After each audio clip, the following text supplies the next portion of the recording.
Itu pertanyaan Lagi pertama. belanja masalah. Aja hari ini Tadi ke Astiga ya, Astiga, tempat produsen kulit. kulit. Oke. Melenggang ke Jabar 1 atau Jabar 2. Akan melenggang rasanya kurang pas ya, Kurang Kak. pas. Karena ini bab ikhtiar. Ikhtiar. Penataan daerah pemilihan dan alokasi kursi mendorong lahirnya pemimpin yang bijaksana dan merakyat.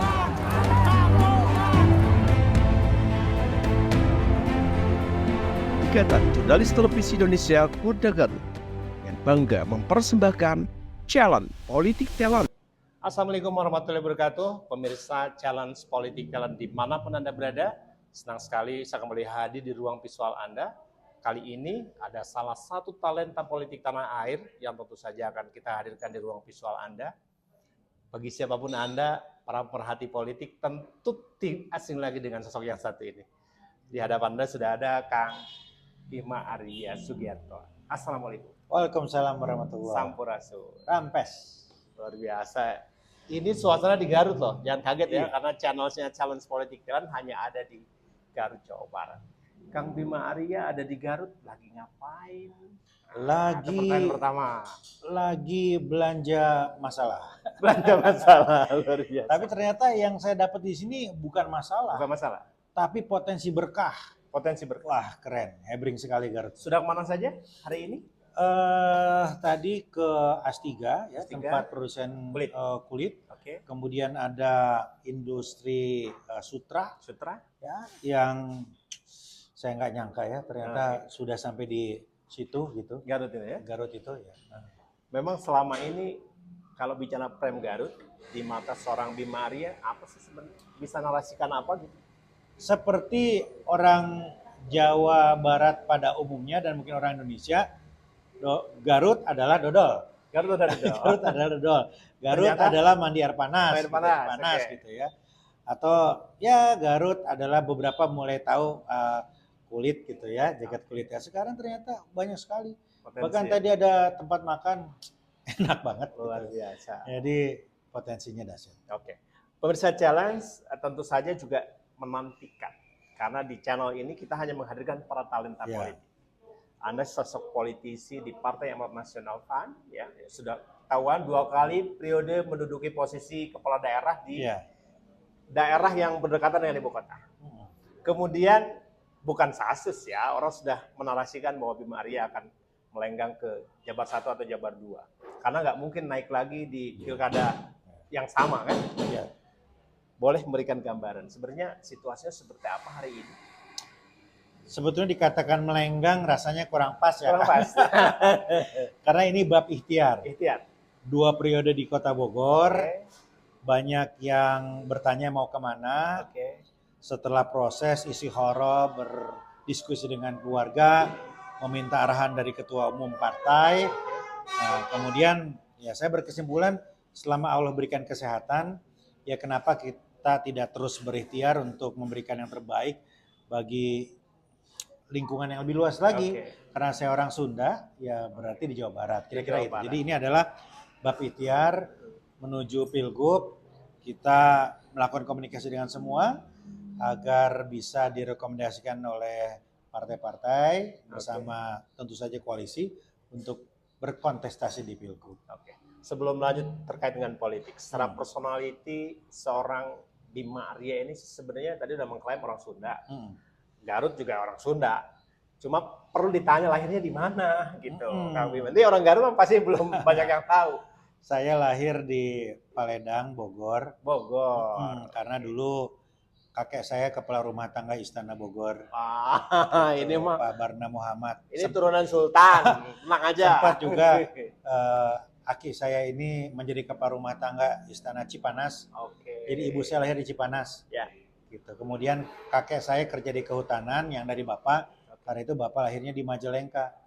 Jadi ibu Cipanas, bapak Majalengka. Saya lahir di Bogor. Karena bapak polisi, saya mengikuti penempatan tugas bapak. Pernah di Subang, pernah di Karawang, pernah di Cirebon, pernah di Megamendung, pernah di Bandung juga TK-nya gitu. Jadi sebagian besar hidup saya ya di Jawa Barat. Berarti Jawa Barat mah bukan hal yang asing ya secara wilayah, bukan Ya. juga tempat kelahiran, tapi juga menjelajahi mengikuti orang tua. Ya. aman lah kalau begitu. Ini calon pemimpin tuh harus sudah mudah kita tafsirkan ya, tidak jauh-jauh dari tempat kelahirannya. Kemudian apa yang menjadi obsesi Anda ketika ada kesempatan menjemput takdir, ketemu takdirnya menjadi orang nomor 1 atau nomor 2 di Jawa Barat? Mimpi saya sama dengan mimpi warga Jawa Barat. Oke. Kebutuhan mendasar Ya. tercukupi, Hmm. hidup lebih berkualitas, Ya. pendidikan mudah, kesehatannya murah, usahanya berkah, Oke. tidak susah kalau berobat, tidak ribet kalau mencari sekolah, Hmm. dan mendapatkan banyak pilihan untuk bekerja dan berusaha. Gitu. Sesederhana itu ya. Kebutuhan Sesederhana masyarakat itu ya, karena 10 tahun Kang di Kota Ya, Bogor, Bogor. saya makin memahami bahwa yang mendasar itulah yang paling diimpi-impikan oleh warga. Oke. Ya warga memang senang lah melihat kotanya cantik gitu Oke. ya, melihat wajah kotanya berubah. Ya. Tapi yang langsung berkaitan dengan kebutuhan warga ya itu tadi, pendidikan, kesehatan, dan lapangan pekerjaan. Oke. Jawa Barat, ketika kita memotret Jawa Barat ini kan masih terjadi juga disparitas ya, Ya. antara kota dengan daerah. Sebut saja Garut yang mudah sekali kita terjemahkan. Garut ini punya Garut Selatan yang kawasannya 80% adalah hutan lindung, sulit untuk berkembang. Tetapi juga di dalam kalkulasi keyakinan warga Garut, kalau saja moratorium pemekaran ini dicabut kemudian diberi kesempatan, bisa jadi berkembang. Ya. Di mata Anda proses pemekaran ini seperti apa? Masa Khususnya depan untuk Jabar Selatan. masa depan Jawa Barat adalah Jawa Barat yang memiliki jumlah kota kabupaten yang lebih banyak dari sekarang. Oh. Ya, karena disitulah kita bisa menyebut berkah yang lebih maslahat lagi. Penambahan 9 daerah baru, termasuk Garut Selatan dan Garut Utara, itu bukan lagi satu pilihan, tapi sudah kewajiban menurut saya ya. Oke. Nah, jadi disitulah kemudian potensi wisata di Garut Selatan, Ya. potensi UMKM, potensi industri, sepatu, ya misalnya di Garut Utara juga, itu bisa dikembangkan sejauh Oke. transportasinya juga terintegrasi. Artinya ada akses tol yang memudahkan semua untuk menjangkau kawasan itu. Artinya secara remnya sudah Anda kuasai, bahwa proses pemetaannya atau mapping areanya sudah dikuasai. Hanya dalam konteks kebijakan nanti nih yang dibutuhkan. Karena begini, Jawa Barat itu penyumbang ekspor Indonesia sejumlah 13%, besar sekali ya. Oke. Penyumbang pertumbuhan ekonomi kurang lebih sebesar 3%. Tetapi walaupun Jawa Barat ini punya angka investasi tertinggi di Indonesia, sebagian besar masih disumbangkan di Jawa Barat bagian tengah saja. Gitu, ada Kerawang di situ misalnya, ada Bandung di situ misalnya gitu. Jawa Barat bagian selatan tidak tergerap secara maksimal. Infrastrukturnya masih timpang. Artinya itu tugas tugas gubernur untuk memfasilitasi yang timpang-timpang itu dikomunikasikan dengan pemerintah pusat supaya ada bantuan ke situ. Ya, semakin banyak daerah otonom ini kan semakin banyak juga nanti alokasi anggaran dari pusat. Nah, tinggal sekarang gubernur duduk bersama dengan teman-teman wali kota dan bupati untuk menentukan sok atau mau dibantu yang mana ya kan? Mana yang dari dana kabupaten kota, mana yang bisa dibantu oleh provinsi. Ya, duduk bersama-sama. Artinya passion Anda dalam konteks kebijakan nanti memang sudah berpihak di situ ya? Ya kan 10 tahun saya sebagai wali kota kan ya paling tidak sebulan sekali lah ke Bandung ya. Ngobrol dengan teman-teman kepala daerah, ketemu Pak Gubernur gitu. Jadi kurang lebih apalah persoalan-persoalannya. Nah, jadi warga Garut setidaknya kita punya harapan besar. Kalau saja sosok ini nanti ada kesempatan bertemu takdirnya, kan kita sudah tahu nih positioningnya ya. Garut salah satu bagian yang memang menjadi perhatian Kang Bima Arya. Kembali ke konstelasi politik. Karena itu kunci yang harus dibuka oleh Anda, kemudian masuk di dalamnya, membenahi apa yang kita bicarakan tadi. PAN ini punya berapa kursi di Jawa Barat ini? 7 kursi kan. 7 kursi. Ya. Artinya butuh kawan koalisi ketika ingin mendorong. Pasti. Bukan hanya PAN loh. Semua partai di Jawa Barat tidak ada yang bisa maju sendiri. Oke, artinya butuh koalisi. Butuh koalisi. Sejauh ini dalam suasana kebatinan di PAN, masyarakat boleh tahu lah, kira-kira arah koalisinya kemana? Karena kita punya prototipe koalisi berdasarkan Pilpres kemarin, Ya. misalnya ada gerbong itu. Apakah juga polanya akan seperti ini juga hari ini? Memang harus diakui kalau saat ini suasana kebatinannya itu melanjutkan koalisi di Pilpres, Kang. Oke. Ya, tapi akan disesuaikan lagi dengan dinamika lokal seperti apa. Kita lihat angka survei, Ya. petanya seperti apa. Hmm. Kita lihat kemudian komunikasi politik antar pimpinan partai. Oke. Jadi sangat terbuka kemungkinan kalau nanti pun di Jawa Barat koalisi di Pilgub itu tidak sebangun dengan Pilpres. Pilpres ya. Bisa ada penambahan 1-2 partai misalnya gitu.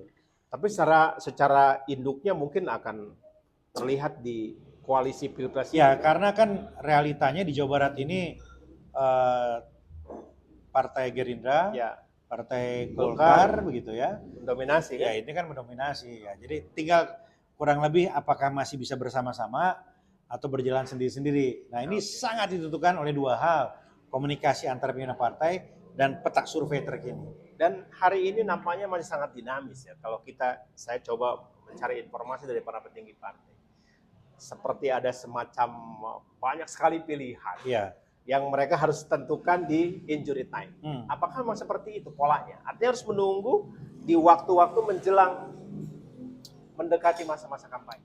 Ada beberapa faktor di sini. Yang pertama adalah strategi politik. Oke. Ya, wajar dong Wajar. kalau semua partai punya strategi. Ya. Ada strategi menyimpan jagoannya sampai di ujung, itu di mana-mana itu terjadi.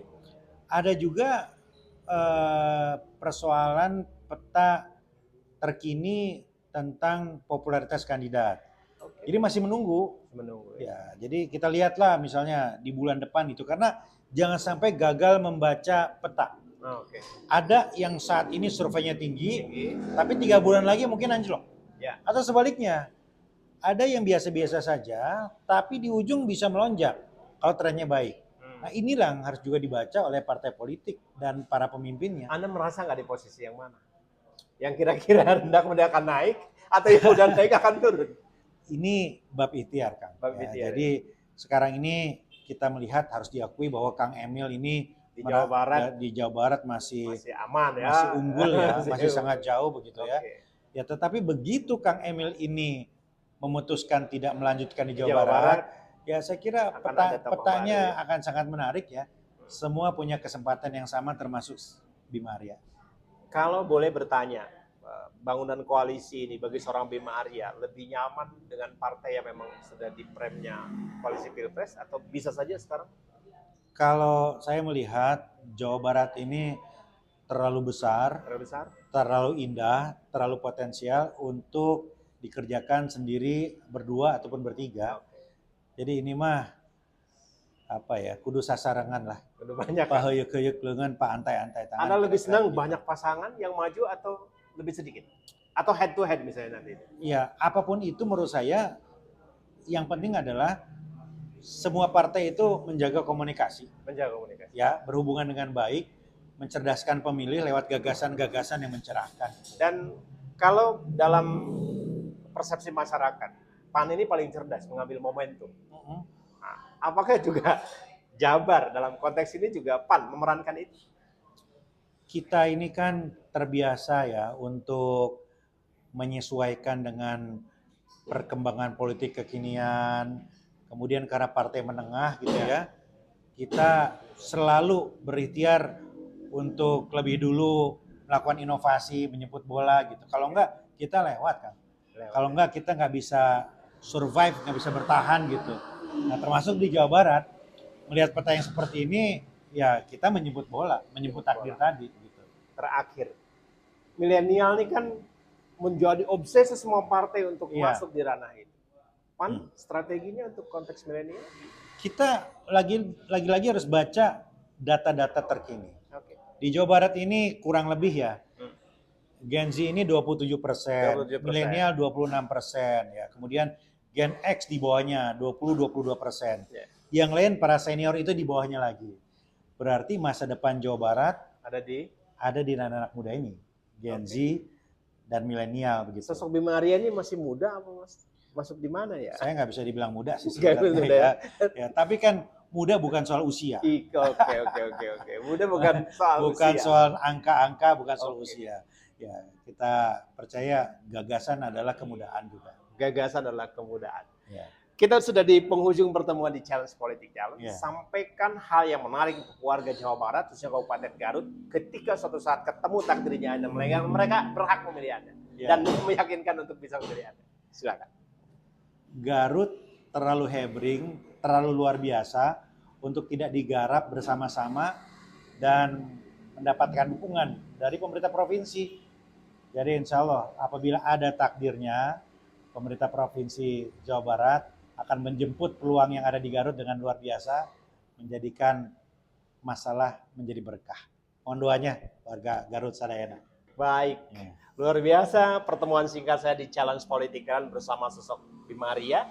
Kita akan selalu menantikan sepak terjang politiknya, kemudian sasaran dan cita-citanya akan seperti apa. Terus pantau di channelnya Challenge Politik Challenge milik Ikatan Jurnalis Televisi Indonesia Kota Garut. Sampai berjumpa kembali di lain kesempatan. Undur pamit. Wassalamualaikum warahmatullahi wabarakatuh. Keren.